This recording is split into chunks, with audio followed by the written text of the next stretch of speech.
Bismillahirrahmanirrahim. Alhamdulillahilladzi allamani bi ulumil ulama'il muwahhidin wal muhaqqiqin wa arsyadani ila tariqil mustaqim. Wassalatu wassalamu ala sayyidil wujud wal arwah nabiyyina Muhammadin sallallahu alaihi wasallam alladzi jaa'a bisyari'ah wa tariqah wal haqiqah wal ma'rifah wa ala alihi wa sahbihi ajmain, amma ba'du. Subhanaka la ilma lana illa ma 'allamtana innaka antal alimul hakim. La haula wa la quwwata illa billahil aliyyil azim.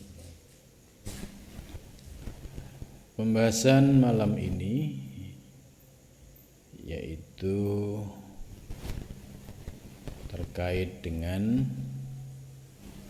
pemahaman wujud yang sebelumnya sudah dijelaskan secara terperinci ya. Saya ulang lagi ya, bahwa wujud sebagaimana dijelaskan oleh mu'allif ya, itu ada wujud qadim dan ada wujud hudus. Wujud qadim itu wujud yang sifatnya tanzih. Tanzih itu maha suci. Wujud qadim ya, ini wujud zat wajibul wujud. Jadi ini khusus untuk ketuhanan ya. Sedangkan zat wajibul wujud ini sebagai ya wilayah ketuhanan. Kemudian ada jaizul wujud atau mumkinul wujud. Ini wilayah kemakhlukan. Nah, dua wujud ini harus dipahami secara proporsional. Ya, tidak boleh dicampur aduk. Karena kalau dicampur aduk akan menimbulkan ya kontroversi dan masalah. Wujud qadim dan wujud hudus ini sebagai pembeda. Dalam penjelasan sebelumnya mu'allif menjelaskan ketika membahas persoalan wujud qadim, yaitu tentang martabat ilahiyah, itu tidak boleh digunakan untuk wujud jaizul wujud atau wujud mumkinul wujud, atau disebut wujudul kaun, wujud alam. Begitu juga yang jaizul wujud atau jaizul wujud atau mumkinul wujud atau wujud kaun, wujud alam semesta, ini juga tidak boleh kemudian menggunakan wajibul wujud atau wujud martabat ilahiyah. Artinya begini, ketika kita sudah paham tentang ilmu hakikat, contoh kita paham hakikat alam semesta, dulunya tidak ada, menjadi ada. Lah, ini yang mengadakan adalah zat yang maha ada, yaitu Allah Subhanahu wa ta'ala. Namun ketika wujud berupa kaun alam ini, kaun atau alam ini kan hudus baru. Ketika ini baru, jangan lantas dipahami bahwa ini Allah gitu.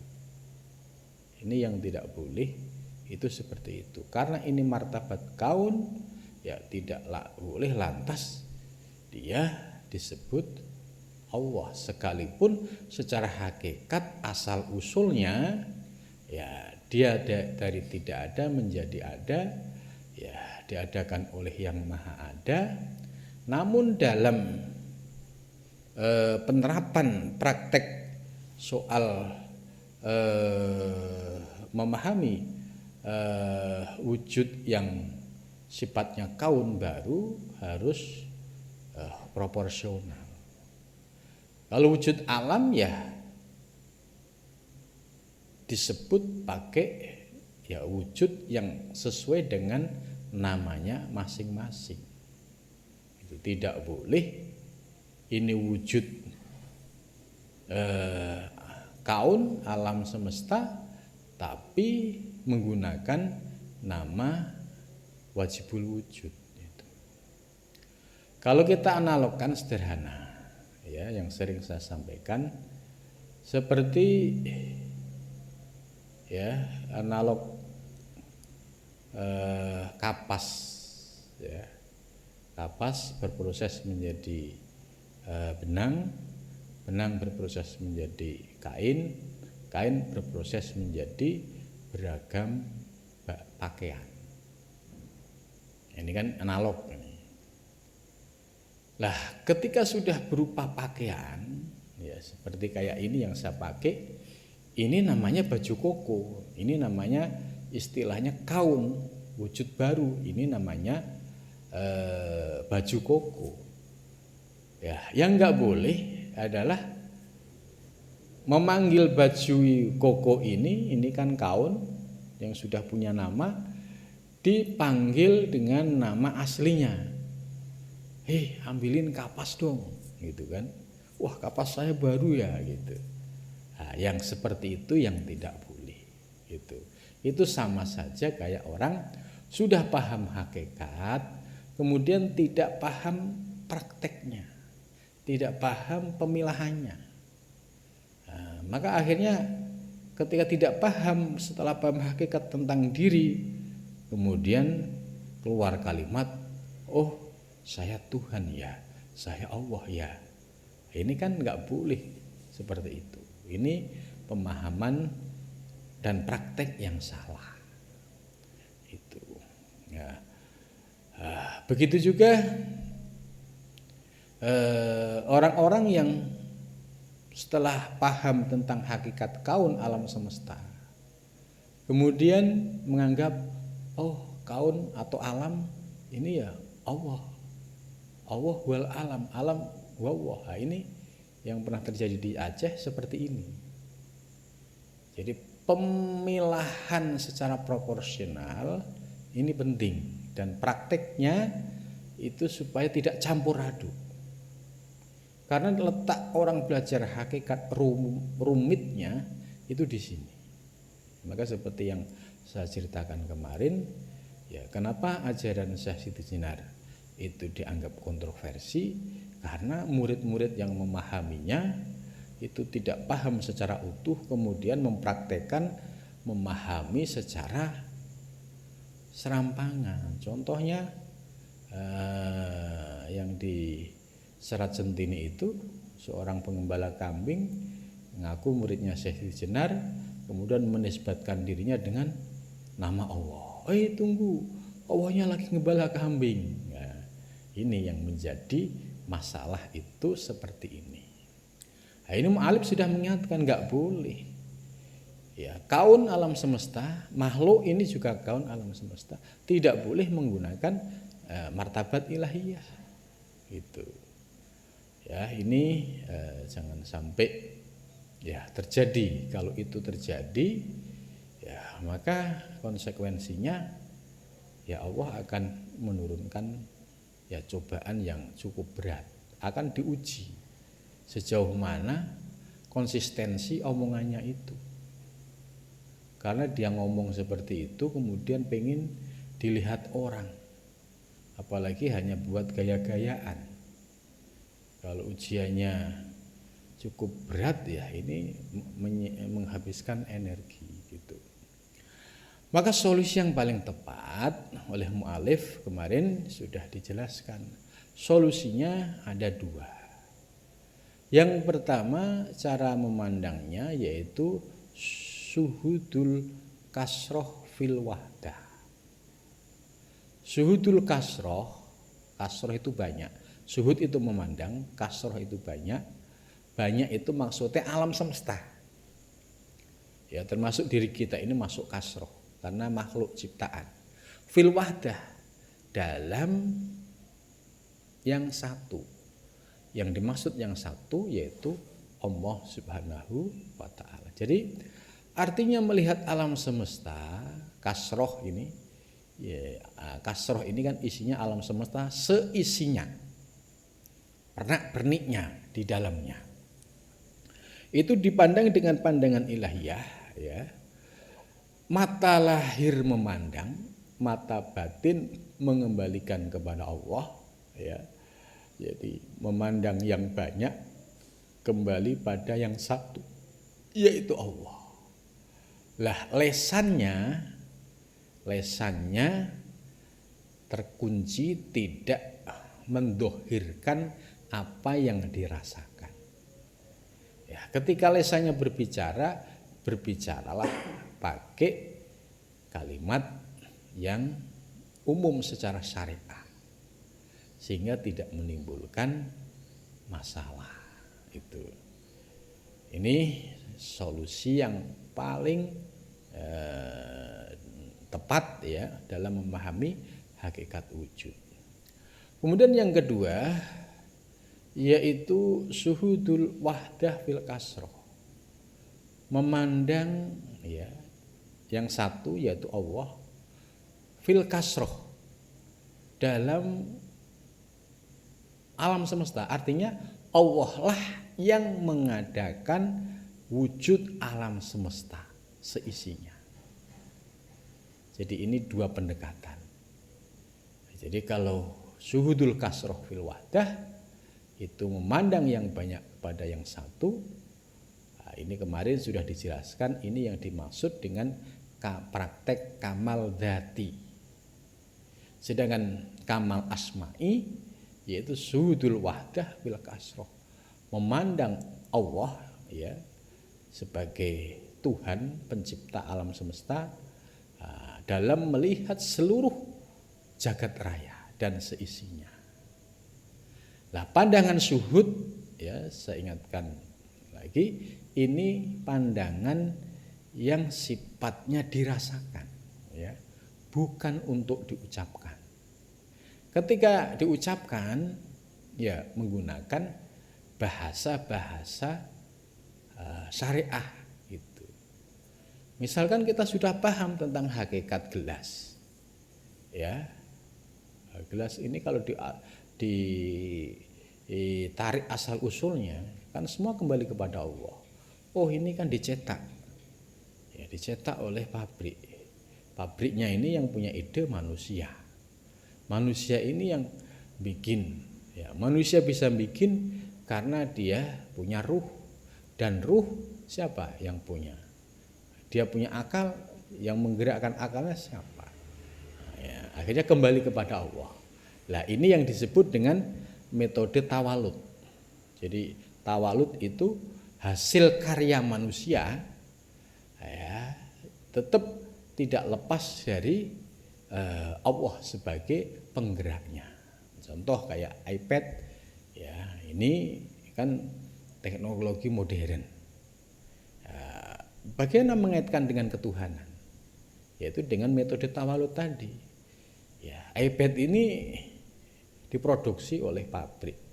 Kemudian yang punya ide dan gagasan menciptakan laptop, ya dia adalah ya manusia yang hidup.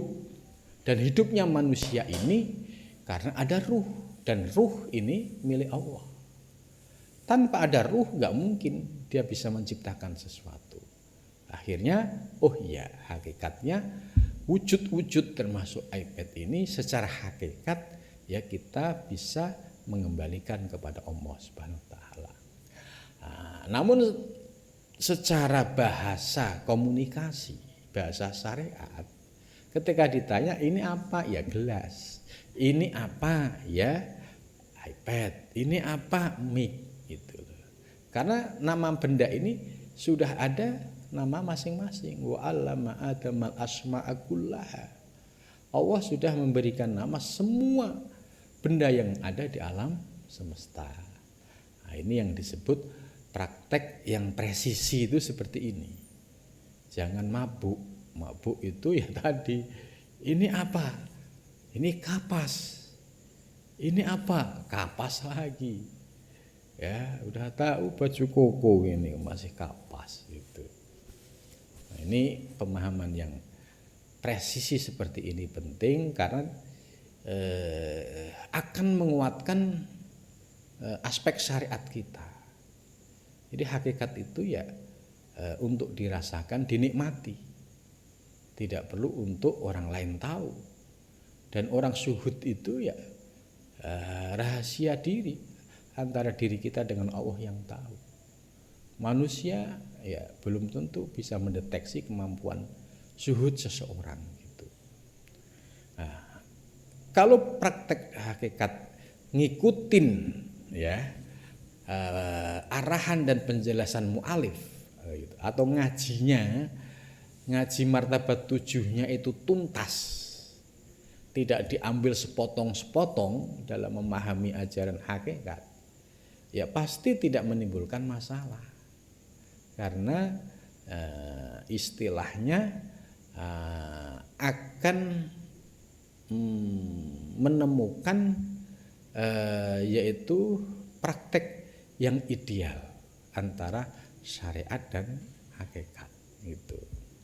Jadi sekali lagi saya sampaikan bahwa munculnya kontroversi, munculnya aneh-aneh gitu, itu pasti disebabkan satu ketidakpahaman. Ya, kedua mengembangkan imajinasi. Apalagi imajinasi yang muncul tidak dibarengi dengan zikir dan riyadhah mujahadah. Itu pasti imajinasinya ya banyak potensi ngikutin hawa nafsu atau digerakkan oleh setan. Nah, beda dengan imajinasinya orang ahli zikir, orang ahli riyadhah. Pasti akan dalam posisi mendapatkan bimbingan gitu. Jadi walaupun idenya ide hasil renungannya ini tetap dalam posisi pemahaman yang lurus, tidak mulai aneh-aneh gitu. Kemudian selanjutnya ya supaya kita tahu, oh iya ternyata mu'alif itu sudah menjelaskan sedemikian rupa. Tapi harus dipahami bahasa yang ada di kitab Tuhfah ini bahasa nggak gampang untuk diurai secara rinci kecuali orang yang sudah paham dan merasakan. Misalnya ada orang ahli kitab kuning lah, santri ahli kitab kuning, suruh baca redaksi kitab Tuhfah. Mungkin secara nahwu shorof baca bisa, tapi untuk menggali maknanya itu ya perlu proses panjang. Karena apa yang ada di dalam kitab Tuhfah ini ya redaksinya ya seperti itu, tapi uraiannya itu basisnya adalah pengalaman rohani gitu. Ya. Wa inna dzalikal wujud, ya, dan sesungguhnya wujud itu laisa bihalin fil mawjudat. Jadi maksudnya pemahaman tentang wujud itu jangan dipahami seperti wujud secara real ya, secara real.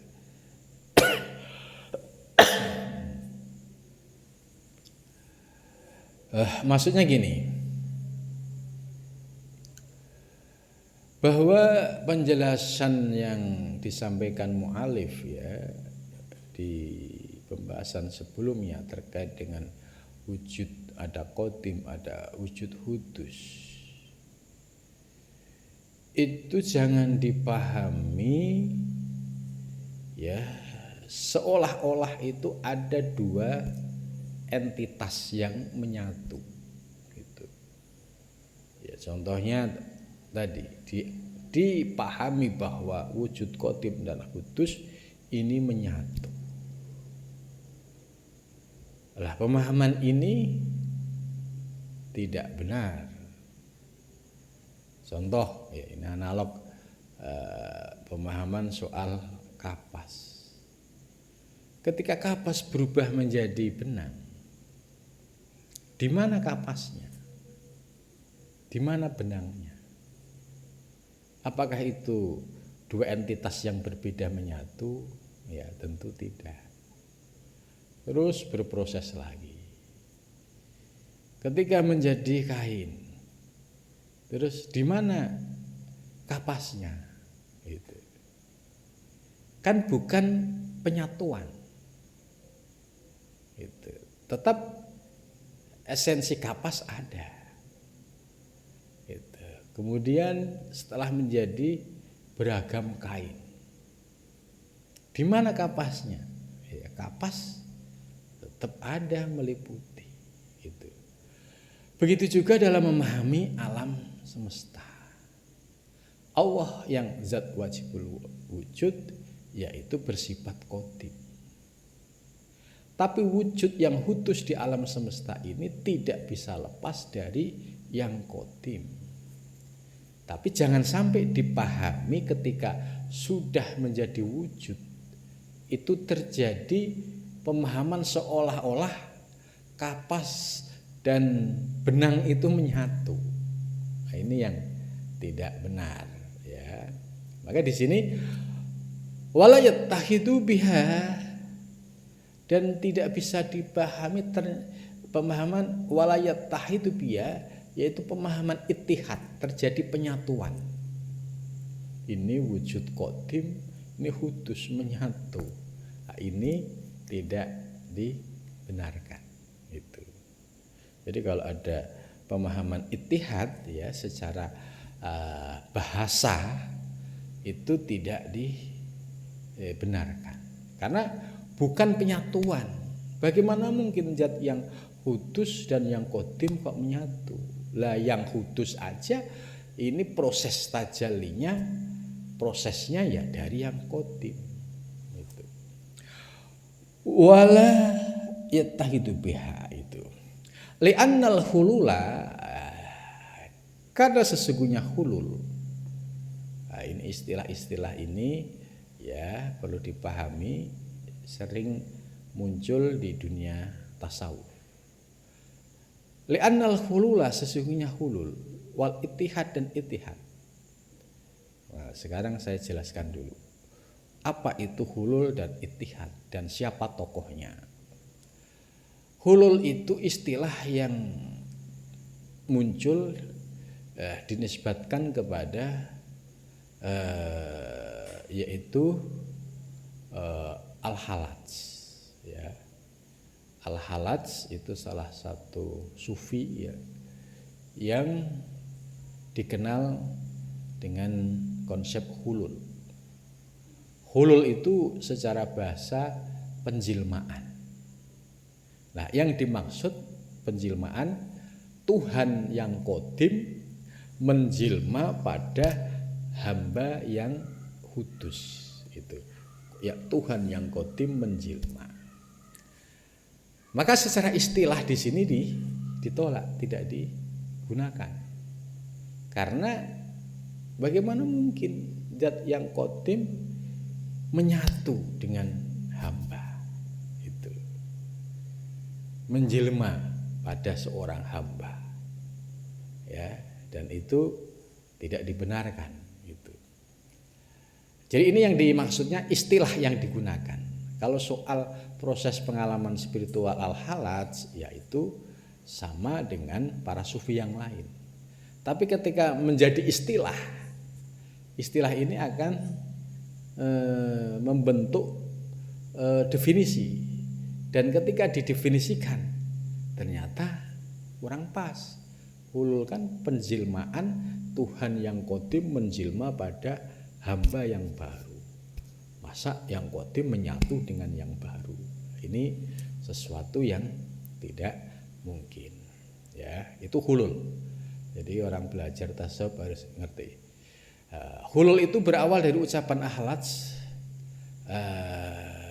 yaitu ana al-haq. Ya, Al-Halaj itu mengucapkan ana al-haq. Ana itu aku, al-haq itu ya al-haq. Sebenarnya secara kajian sufi, apa yang diucapkan Al-Halaj itu secara istilah dan zauq ya sebenarnya Al-Halaj tidak salah. Makanya Syekh Abdul Qadir Jilani membela, andai Al-Halaj pada zamanku ya akan saya bela, karena al-haq yang dimaksud oleh Al-Halaj itu dalam dunia ilmu tasawuf, ilmu hakikat, itu sebagai nama lain dari madhar, yaitu kenyataan alam semesta. Kalau Al-Halaj menyatakan ana al-haq, aku ini adalah ya wujud tajalli dari madharul haq, itu sebenarnya bisa dipahami ya. Tapi oleh para hakim yang mengadili kasus Al-Halaj ini dipahami secara tekstual. Al-haq itu ya dipahami Allah gitu. Berarti ketika Al-Halaj mengucapkan ana al-haq, aku adalah Allah. Lah, ini akhirnya terhukumnya di sini karena mendohirkan yang sifatnya batin. Yang mengadili ulama-ulama ya syariat ya, sehingga yang jatuh pada Al-Halaj ya hukum syariat. Itu akhirnya dihukum hukum mati, bahkan lebih sadis lagi yaitu dicincang ya. Tapi menariknya darah Al-Halaj yang mengalir ya yaitu berzikir ya, berzikir ya. Menariknya lagi ketika Al-Halaj sudah meninggal, ada muridnya yang mimpi secara rohani. Protes muridnya kepada gurunya Al-Halaj, wahai guru, kenapa enggak protes? Kok guru ikut saja gitu. Al-Halaj jawab, yang menghukumku benar dia, karena dia berpegang pada hukum syariat lahir. Aku juga benar karena aku meyakini apa yang aku rasakan yang bersifat batin. Itu. Lah artinya ini sebagai sebuah contoh ya, Al-Halaj ini sebagai martir ya. Karena itu jangan sampai mengucapkan yang sifatnya batin ke wilayah dohir. Akhirnya ketika dihukumi secara dohir menimbulkan hukum yang diputuskan secara dohir gitu. Kemudian ittihad yang kedua, istilah ittihad. Ittihad itu pemahaman yaitu menyatunya seorang hamba kepada Tuhan. Ini. Jadi seorang hamba yang puasa, yang riyadhah, yang zikir, kemudian dia merasa sudah bersih suci, kemudian menyatu dengan Tuhan. Nah, ini juga dua entitas yang menyatu.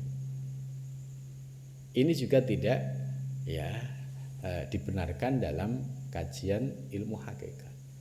Karena ada dua entitas yang menyatu. Kan bedanya tadi kalau hulul itu kan top down, Allah menjelma, sedangkan ittihad itu bottom up, yaitu hamba berproses menyatu dengan Tuhan. Dan ini secara istilah, karena ini istilah punya definisi. Nah, istilah dan definisi ini ya mempunyai arti yang tidak tepat secara substansi, karena terjadi dua entitas yang menyatu itu. Kemudian ada istilah lain, wahdatul wujud. Wahdatul wujud ini dinisbatkan kepada Syekh Muhyiddin Ibn Arabi. Padahal sesungguhnya Syekh Muhyiddin Ibn Arabi tidak menggunakan istilah wahdatul wujud. Saya cek di kitab Al-Futuhat maupun di kitab Fususul Hikam tidak ada satu kata menggunakan wahdatul wujud. Wahdatul wujud ya juga sama. Wahdatul wujud, menyatunya wujud.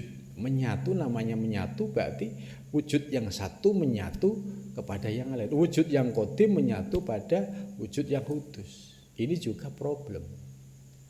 Ya, maka Syekh Ibnu Arabi tidak menggunakan istilah wahdatul wujud. Namun ya beliau ini dipahami oleh publik bahwa itu istilahnya Ibnu Arabi. Ya, tidak. Ya, ini istilah yang memunculkan muridnya. Ya, muridnya Syekh Ibnu Arabi kemudian menyampaikan bahwa ajaran Ibnu Arabi ini wahdatul wujud. Jadi yang memunculkan istilah wahdatul wujud itu muridnya, yaitu Al-Qunawi kalau nggak salah. Nah, jadi bukan Ibnu Arabi sendiri. Nah, sehingga istilah wahdatul wujud ini kalau dipahami menyatunya dua entitas, wujud qadim dan wujud hudus, ini juga problem. Nah, terus Ibnu Arabi menggunakan istilah apa? Ibnu Arabi menggunakan istilah yang paling aman, yaitu tauhidul wujud. Ya, tauhidul wujud berarti mengesahkan wujud.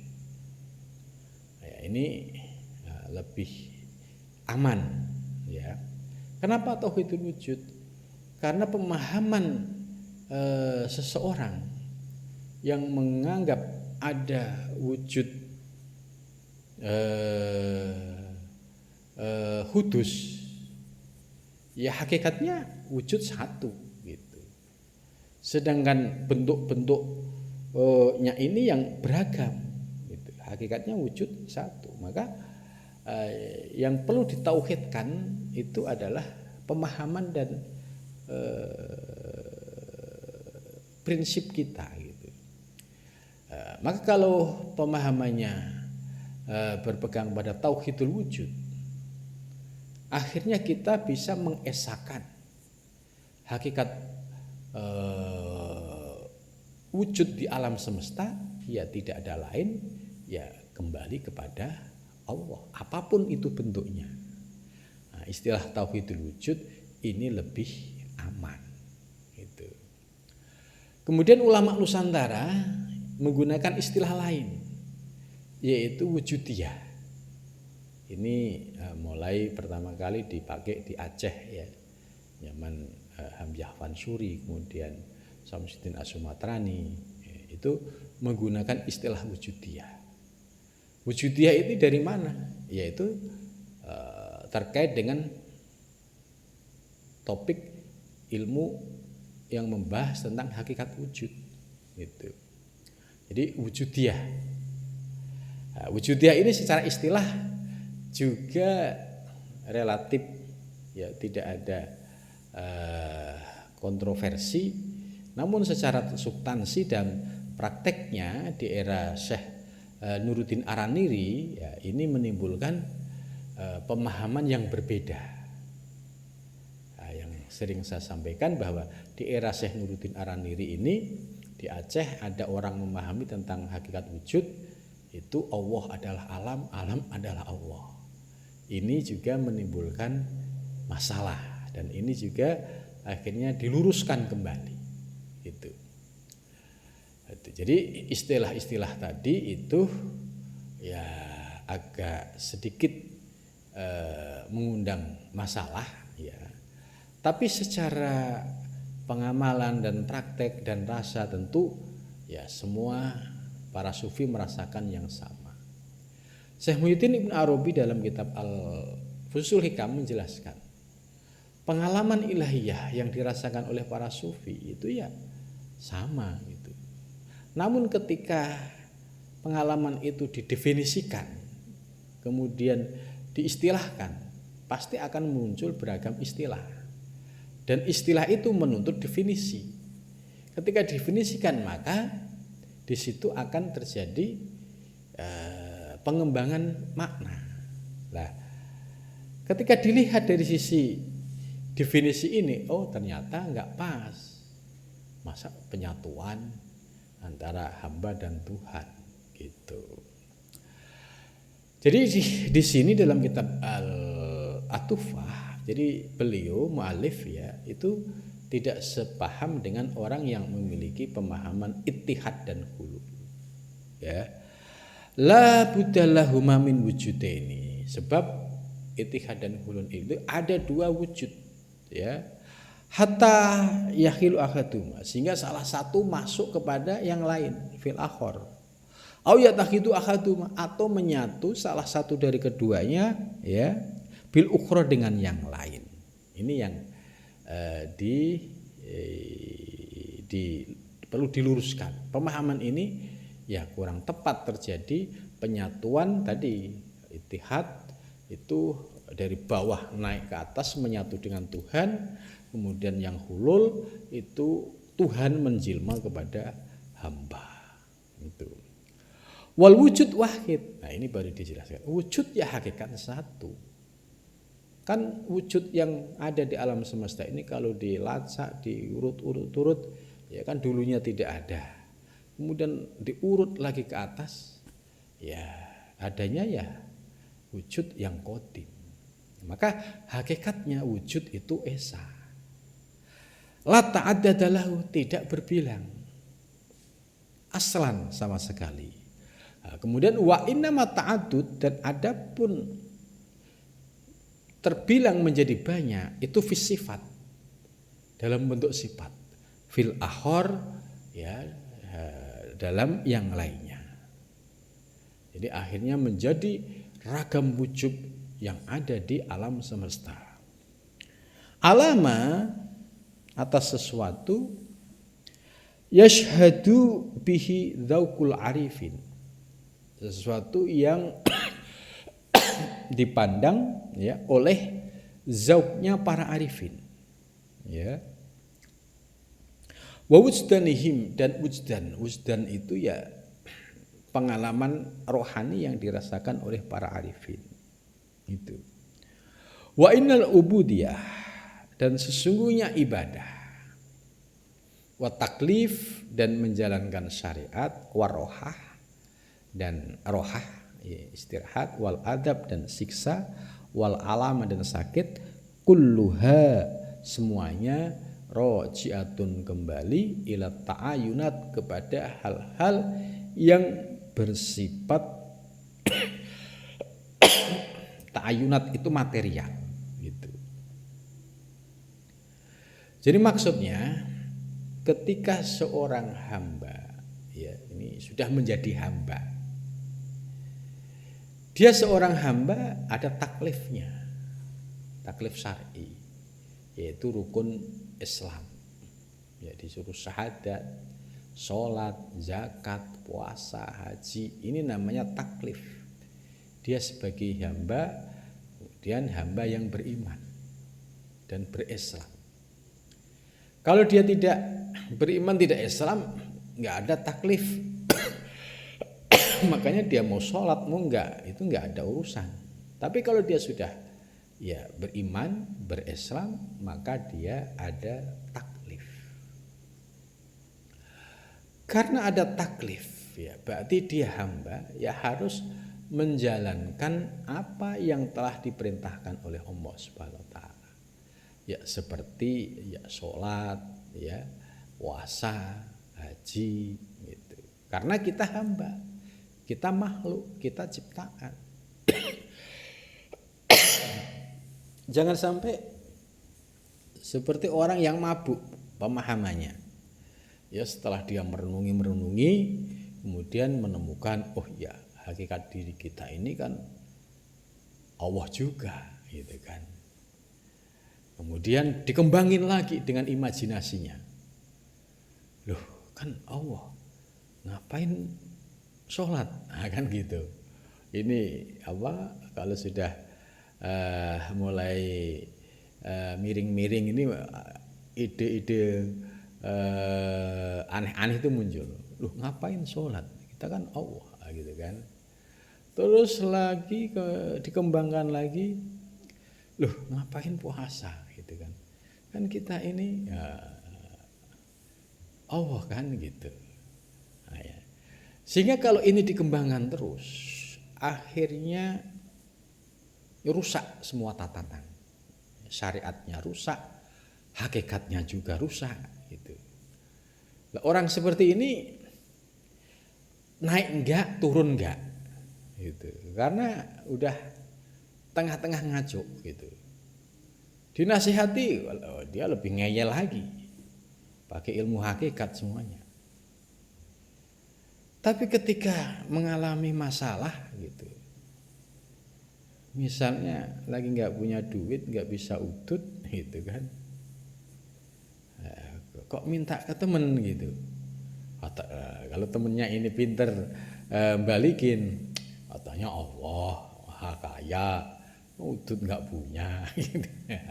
Nah, ini sebenarnya untuk mematahkan logika dia yang sedang bermain api tadi. Gitu. Akhirnya kan pasti akan dibenturkan oleh Allah dengan kenyataan yang membuat dia itu sadar. Oh iya, ternyata ya saya hamba. Itu. Lah, pemahaman-pemahaman yang tadi saya sampaikan itu sering terjadi seperti itu.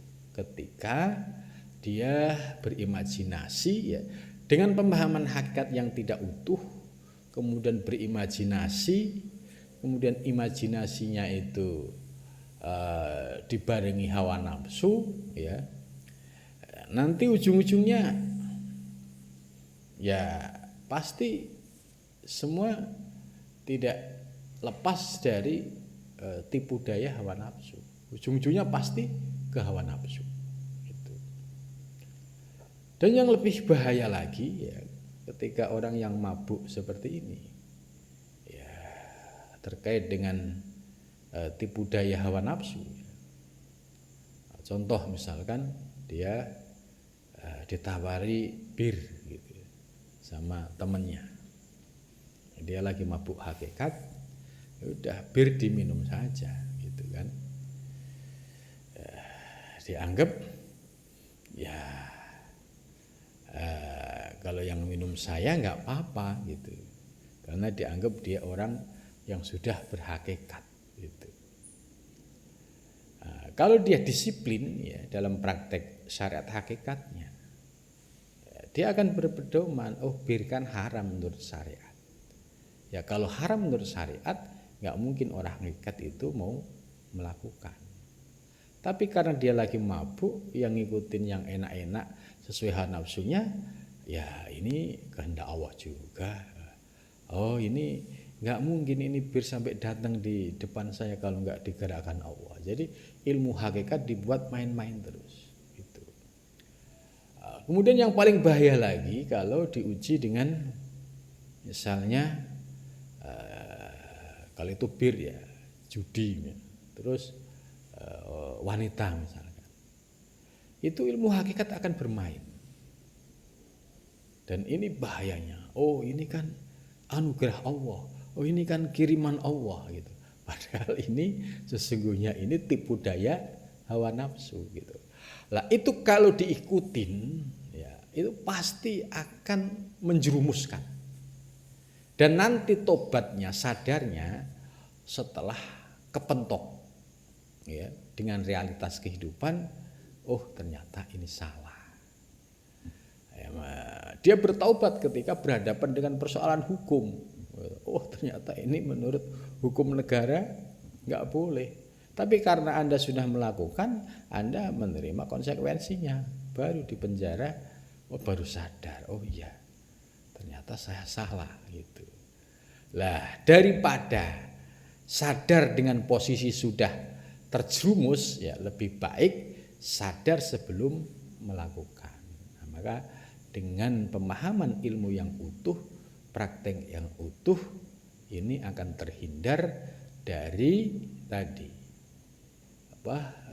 halusnya tipu daya hawa nafsu ketika ada seorang salik yang bermain-main dengan ilmu hakikat. Nah, mudah-mudahan ya Allah senantiasa membimbing kita di dalam memahami ilmu hakikat ini, dalam pemahaman yang lurus dan praktek yang lurus. Amin ya rabbal alamin. Cukup sampai di sini. Assalamualaikum warahmatullahi wabarakatuh.